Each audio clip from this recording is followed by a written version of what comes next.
बिस्मिल्लाहिर्रहमानिर्रहीम।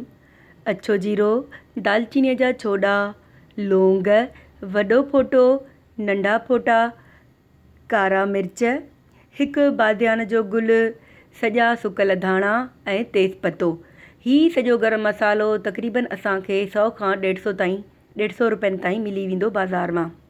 पोइ हिन सॼे गरम मसाले खे हिकु फ्राई पैन में विझी असां हल्को सेकींदासूं त जीअं हिकु मसाले में सुठी ख़ुशबू अचे भुॻल। ॿियो वरी जेके बि हिन में लार्वा ऐं जरासीम हुजनि उहे ख़तमु थी वञनि ऐं मसालो असांजो काफ़ी महीननि ताईं महफ़ूज़ थी सघे। जॾहिं मसालो भुॼी वञे हल्को, पोइ उनखे थधो करे असां ग्राइंडर में विझी ग्राइंड कंदासूं। एसिताईं ग्राइंड कंदासूं जेसिताईं सन्हो पाउडर थी वञनि। हीउ सॼो गरम मसालो पीसजी वञे ऐं पाउडर थी वञे।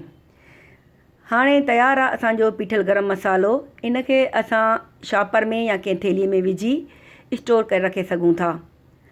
बाज़ार मां एतिरो पीठल गरम मसालो असांखे तक़रीबन 500 रुपए जो मिलंदो, मगर असां घर में ठाहियो आहे 100-150 जे अंदरि ऐं तमामु बहितरीनु ऐं घर जो पीठल आहे ऐं ज़ाइके में बि लाजवाब आहे।